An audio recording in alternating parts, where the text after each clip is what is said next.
Everybody knows it. I don't have to say what I am, because I've done it. That's the difference between you and me. You talk about it, I do it. You will know that your ass is mine, and that's the bottom line, because Stone Cold said so.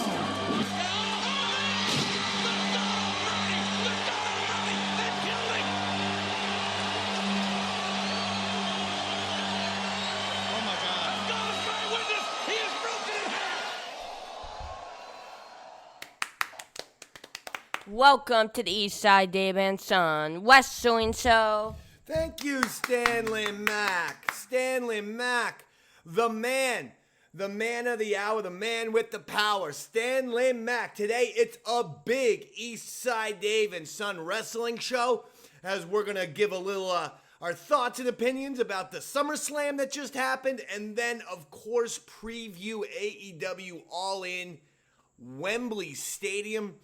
Sunday, August 27th, gonna be huge. Stanley Mac, you and I are gonna be watching.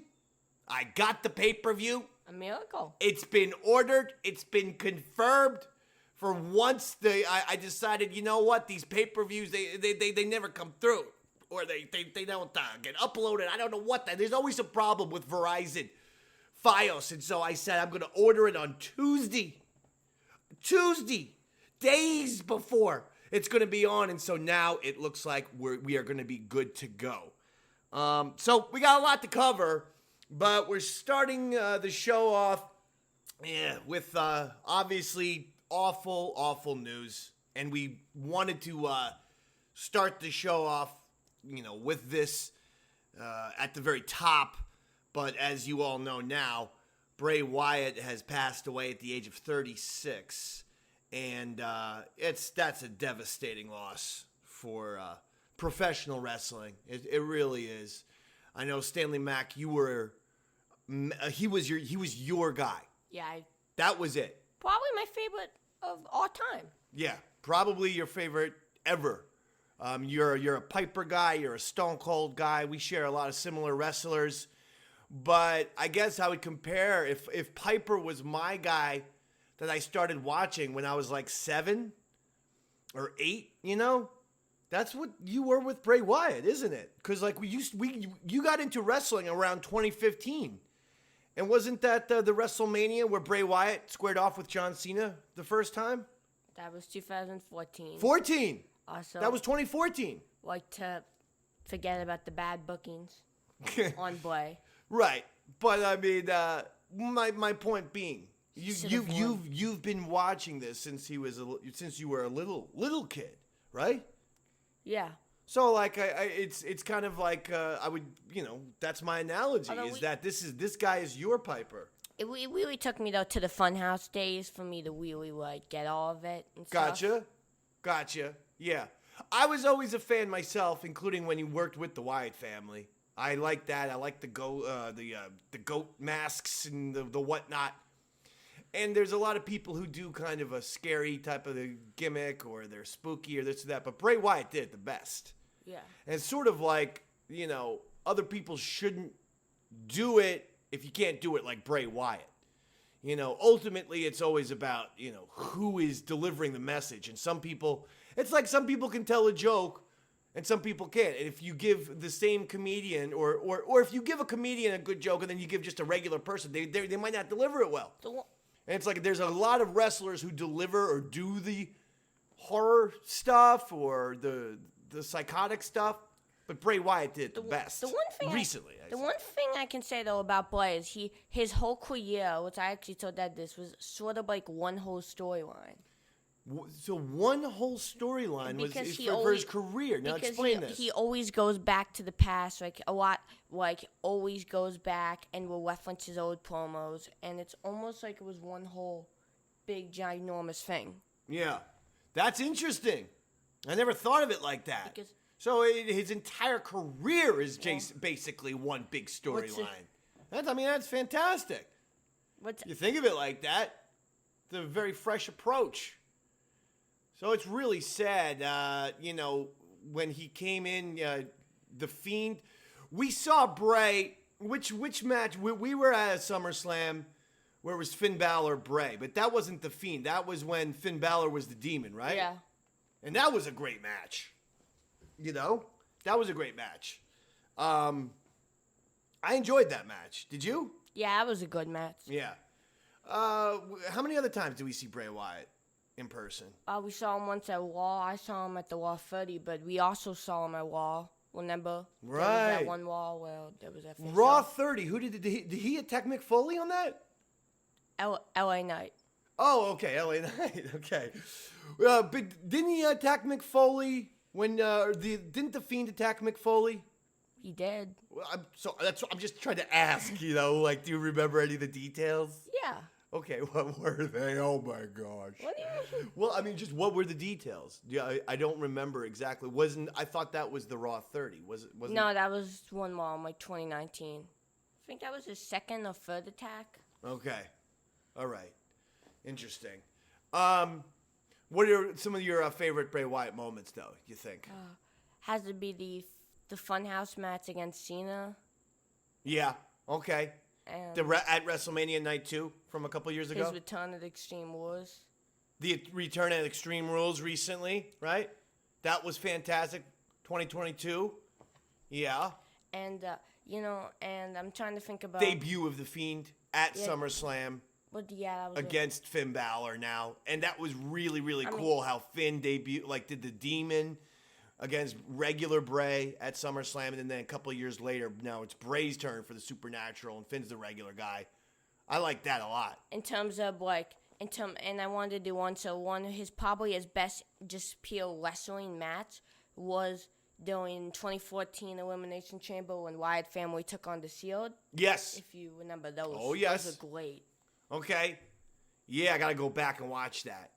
I actually did an article on WRT.com for my radio station that I did a bunch of those moments. And you know what's crazy? We pretty much named all the moments. I think that was it. I did Bray's return to SmackDown, which that was really great, That was too. great. That was great. And his promo, which was absolutely fantastic. The guy just could connect, amazing eyes.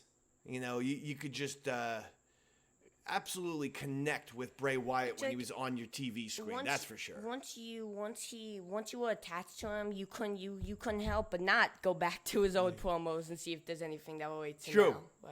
You became a bit of and I don't mind saying it, a Bray Wyatt nut for the past year or so. You're like a conspiracy theory guy. Well, a conspiracy theory what he nut, does. but it's all for Bray Wyatt, which is, I think, just fine. So a lot of people do. Yeah, Some people. I know, but you're like number one. It's like you're like trying to solve the JFK assassination over here. There's a I lot. mean, you've got yarns and thumbtacks and push pins. There's a giant bulletin board. You've got things circled. He's got pictures where people have their eyes cut out of their pictures. He's got circle. He's got all this kinds of weird stuff, folks. By the way, if you should see the Stanley Mac Bray Wyatt conspiracy board. I know, but Dad, do you know that, as much as I do come up with some of these theories, a lot of them I see from the internet. I know. I'm just kidding. I'm just trying to have a little fun. I would love to take the credit for them for all of it. In this difficult day. So any final words? What did you think about the SmackDown last night? They did a great job, I thought. I mean, they did the 10-bell salute, and then they did a lot. They honored a lot. LA Knight saying one was... LA Knight was the star of the show. That was a real... I mean, it's like he's having a star-making performance on a weekly basis, and he's maybe arguably the star of 2023. I mean, him and Cody. But I'll say this. LA Knight's promo was fantastic. That was the best part of the whole entire night, and honoring Bray. That was wonderful. You know how they do, sometimes some years that they do those Grammy Awards? LA Knight, the one he would definitely deserve is Breakout Superstar of the Year. Oh, yeah. Because he's definitely been. Oh, sure. What did you think about his promo about Bray Wyatt? A great promo. Yeah. It was fantastic. And, as you said, he looked right at the camera and said, run. Just like Bray. Oh, my gosh. It was just amazing. Well, as I said to Stanley, though, at least we're always going to have all those, Firefly fun houses. The WWE actually has a YouTube playlist of every single Firefly fun house. Former fan is the playlist. Yeah, but now the WWE just created one, too. I just saw the WWE created one, yeah. Yeah. Because that's the playlist that I put out there.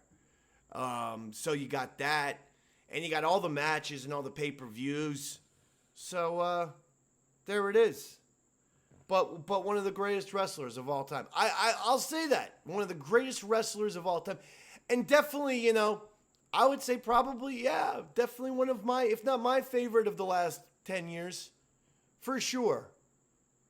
Lot of, with Bray Wyatt, I saw what I like about Mick Foley, about The Undertaker. That they can kind of take you on any sort of adventure, any sort of ride, and you're going to go. Because they're just really believable. They're sincere, they're authentic, they're just brilliant performers. Wait. That's right. So there it is. Final thoughts, Stanley Mac. On Bray Wyatt. Final thoughts. R.I.P. Bray. Okay. That's the one I had. That's fine. There you go. Rest in peace to Bray Wyatt. Absolutely. Okay, so we started with the WWE. We'll keep going, and we'll just quickly do a little SmackDown recap. I'm sorry, the SummerSlam recap. We'll go real quick here. Logan Paul defeated Ricochet by pinfall. What do you think about this match? Good match. I thought this was a great match, and I thought I was surprised that they started off with this match. 18 minutes is a long time for a first, like an opening match, but you knew that they were going to go this length of time and do a whole bunch of, huge spots and stuff like that, which is what they did. So, what do you think, buddy? I actually predicting that match. I forget who you did. Ricochet, maybe. Yeah. Then we, of course, had the 25-man Slim Jim SummerSlam Battle Royal. LA Knight. He won by eliminating Sheamus. That was kind of fun. LA Knight is on such a surge right now. Why is he in a feud with The Miz? Well, WWE sees The Miz as a main event, bad guy star. But the fans I know don't. the fans don't. The WWE sees Miz as one of their main heels. That's just the reality. I know. The rest of us don't. I agree. Shayna Baszler defeated Ronda Rousey in a MMA rules match. I actually want to talk about this one because people are mad at this match. Oh. Because this match there was a lot of piped in noise. In fact, I saw it from one of those fan perspective YouTube videos of it. Uh-huh. The crowd was going, "This is boring." Uh-oh. Throughout the Wanda Shayna match. Yeah, there was no reason for them to have an MMA rules match. Yeah. The WWE needs to get over that. It hasn't worked in all 25 years that they try it. When they tried it with Ken Shamrock or that other, UFC guy, or just, time and time again, they think that people want to see an MMA rules match in the WWE. No one does.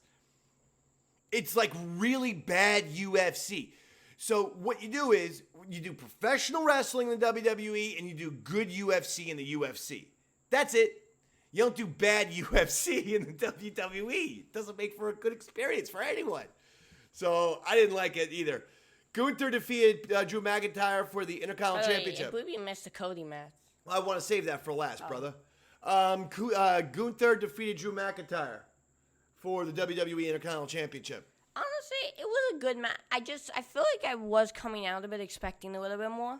Okay, fair enough. It's, 13 minutes, 40 seconds. I understand. Next one, Seth Rollins defeats Finn Balor for the WWE, for the World Heavyweight Championship. It's going to be tough to remember which each belt is called these days. But that's for the World Heavyweight Championship. What do you think?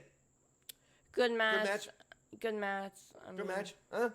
It was okay. Oh, next one. Bianca Belair defeats Asuka and Charlotte for the Women's Championship. But hold on. Here comes Io Sky with the Money in the Bank. She's cashing it in, and she wins. She defeats Bianca, and she is your new WWE Women's Champion. Thoughts? I mean, it was good that they had a cast in. All right. Next one was Roman Reigns defeating Jey Uso by pinfall.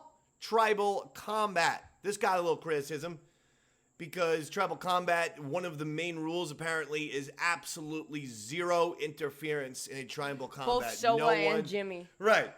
There was all kind of interference. And so it's like, well, And this got some criticism just because people said, well, this was just a regular no DQ match. There was nothing Tribal Combat about this. So what did you think? Honestly, and I actually predicted that it was just going to be a normal no DQ match. Yeah, and you got it. And the final one was Cody defeating Brock.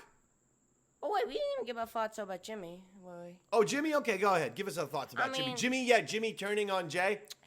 I think that there was a way to go, though. And now Jay leaving. Jay leaving the WWE, saying, I'm out of here. I'm outie. Outie 2000. Thoughts? Bye-bye, Jay. What? Bye-bye, Jay. And finally, Cody defeats Brock. I like this match a lot. In fact, I thought this was maybe my favorite match on the entire card there. These guys have a fantastic rivalry. Like, they are just great chemistry. They put these guys together. Everything worked. All of their promos, their 3 matches.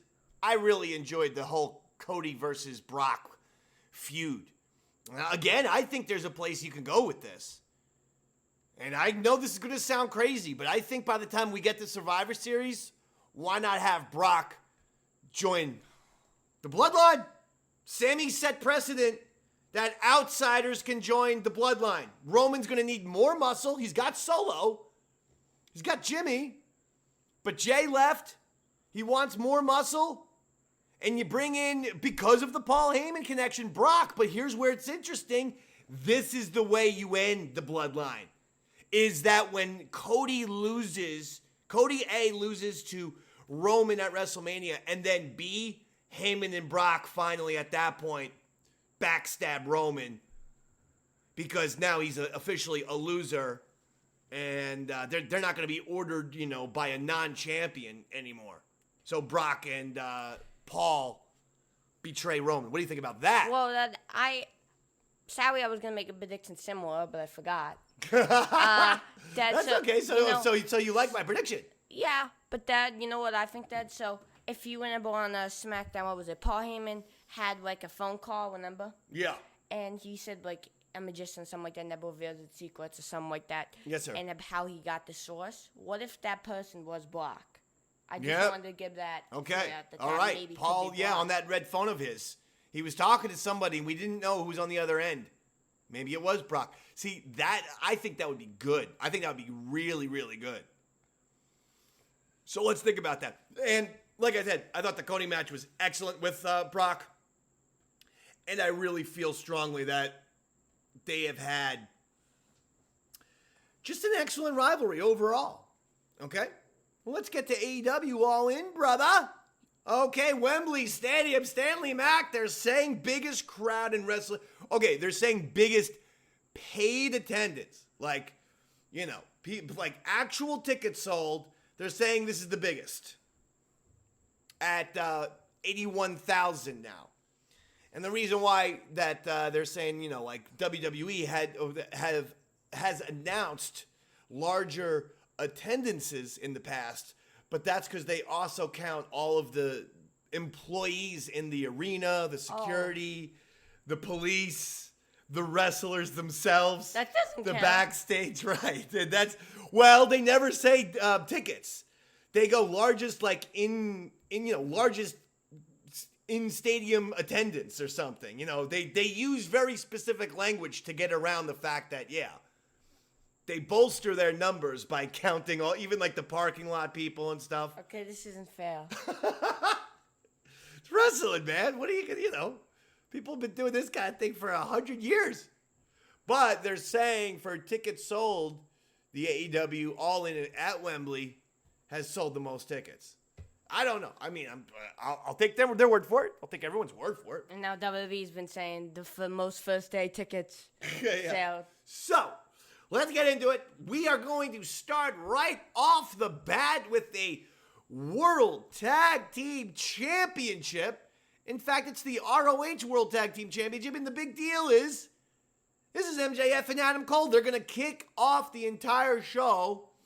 I guess they're doing, what, a 2-hour pre-show or a 2-hour buy-in, I guess is what they call it, before the main show. But MJF and Adam Cole are going to actually start that. They're going to kick off the kickoff against Aussie Open, the ROH World Tag Team Champions. What do you think? Will we see the kangaroo kick? Yeah.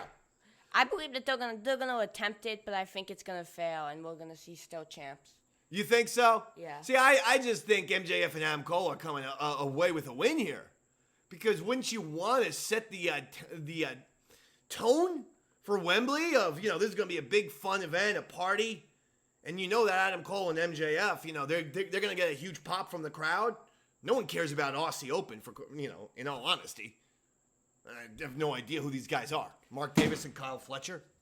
Good for you. So I'm going with MJF and Adam Cole. Next one for the FTW Championship, Jack Perry versus Hook. Talk to me. I got Jack Perry to retain. Really? Yeah. We are seeing opposites today, baby. Both you want Hook. But Hook. These are pre-show matches. Hook, hike. If I was a quarterback, this is what I'd say. Hook, hike. Dad, are these pre-show matches? Hook, hike. Are these pre-show? That's right, baby. So, Hook. But are they going to have 2 title changes on the pre-show? Heck yeah. It's Wembley Stadium. Maybe they'll have one. I could see one of these, you have a new champ, but they're not going to have both new champs. Well, we'll see.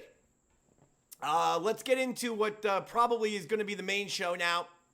FTR versus the Young Bucks for the AEW World Tag Team Championships. This is the rubber match. Match number 3 between FTR and the Young Bucks.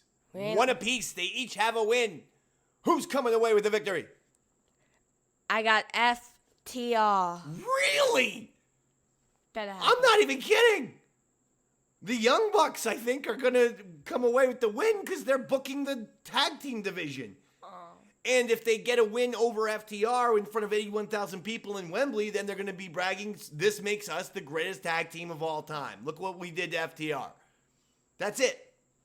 So I actually legitimately disagree because I legitimately think the Young Bucks are going to do that.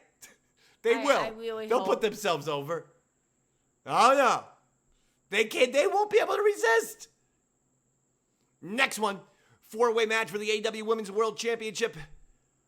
Hikaru Shida, Toni Storm, Saraya, Dr. Britt Baker. Toni Storm wins the title. Ooh, I like that. But you know what? Where's Wembley Stadium? What country? London. Well, London's a city. What country? UK. Right. Well, London's in, England is what I was looking for. Well, guess where Saraya is from? What country? England. Boom! Shocking development as Saraya wins the AEW Women's World Championship in front of her 81,000 people. Wow. Next one. I like this. Coffin match. Darby Allin and Sting versus Swerve Strickland and Christian Cage, accompanied by Prince Nana and Luchasaurus. Talk to me. I got Darby Allin and Sting. This one will be our first agreement. Darby Allin and Sting have to come away with this. Christian did a great job the other day, though. I mean, his promo work. Christian. It's been unbelievable.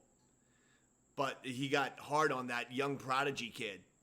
You know, the kid, Wayne, whose dad died or whatever. And Christian brought that up. and said, I'll be your daddy and this and that. And he's like, hey, I heard, about your dad's a wrestler and stuff. And he's like, well, too bad your dad's dead. And he's like, and also he must have been a bad wrestler because I never heard of him. It's like, oh my God. That's brutal. That's brutal. I know. Kid must have been crying. It was pretty funny though. So just for that, I can't imagine, Darby and Sting, I agree. Next one, the Golden Elite. Kota Ibushi, Kenny Omega, and Hangman Adam Page versus Takeshita and Bullet Club Gold, Juice Robinson, and Jay White. There's a lot of gold in those names. So it's the Golden Elite versus Bullet Club Gold. Okay. What do you like? I got the gold. The Golden Elite. You're going Golden Elite in this one? I'm going Bullet Club Gold on this one. Whoever loses is now the silver. I would put over Bullet Club Gold. I really would. I think it'd be good for Takeshita, for Juice Robinson, and Jay White. I don't think Ibushi, Omega, and Hangman Page need it. I would put them over, yeah. Next one is a Stadium Stampede match because Blackpool Combat Club loves 5-on-5s and 4s-on-4s and all that. When's the last time that anyone in the Blackpool Combat Club has had like a regular like one-on-one match on a pay-per-view? Everything is a team. It's like watching, it's football or something. They're not even like a tag team, though. A bunch of singles wrestlers. It's weird. So anyway, this is Eddie Kingston, Orange Cassidy, Chuck Taylor, Trent Beretta, and Penta El Zero Miedo versus Jon Moxley, Claudio Castagnoli, Wheeler Yuta, and the return of Santana and Ortiz, who reunited this past week on Dynamite. There was a thing that they split up because of real life heat between the two. Apparently they got into some sort of fight or argument and they legitimately split up, but they've reunited. They're back together. Santana and Ortiz are back together. And they're helping out the Blackpool Combat Club, even though Eddie Kingston's their best friend. And you would think they would have helped out Eddie. And it continues. 6-on-6. This booking with Eddie is so confusing. It doesn't make sense. Why did Eddie Kingston save Jon Moxley from getting super kicked the last pay-per-view? And here he is then fighting Jon Moxley. Also, we know Santana Ortiz are friends with Eddie, and yet he's fighting them as well. Will Ospreay versus Chris Jericho in a straight-up singles match. We didn't even make our picks for the last one. Oh, yeah. It's 6-on-6, I'll go with Eddie Kingston's team. I'll agree. Will Ospreay with Don Callis versus Chris Jericho. Straight-up singles match. What do you like? I got Will Ospreay. Ooh. This is a tough one. How's Jericho going to keep up with him? I don't know. But if he does... if Jericho does keep up with Will Ospreay, this could be a match that gets huge pops from the crowd.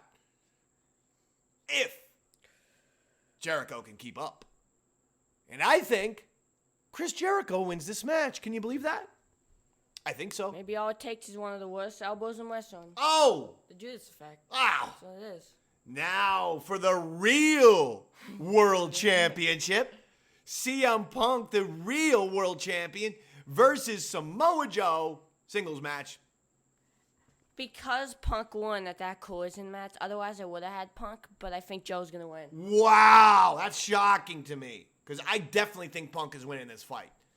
Wow. Woo! Stanley Mac with a hot take, a hot prediction right there.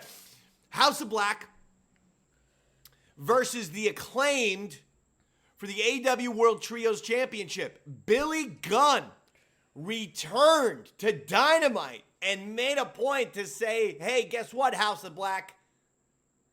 I'm not being the daddy, whatever, the father figure, this or that, from the Acclaimed. He goes, you know who you're getting in front of this ring? Badass Billy Gunn. So he made a point to say, he's back to being Billy Gunn. I think because of that, they're going to win the... I think Billy Gunn and the Acclaimed will win. The Acclaimed are going to win. Yeah. Because he's back. So I think that's the key. And then finally for the AEW World Championship, Stanley, MJF versus Adam Cole. MJF wins, and Adam Cole turns on MJF. Wow. MJF wins, and Adam Cole turns on MJF. I think I like your prediction. On Dynamite, MJF and Renee did a backstage interview. MJF going hard with the babyface. Meanwhile, then half an hour later, Renee had a backstage interview, same spot, same position with Adam Cole, and Adam Cole was looking very heelish. He started yelling a little bit. No, I won't say yell, but he started scolding Renee, saying something to the effect of like, "Is it so hard to believe that Max and I would be friends, huh? Huh, Renee?"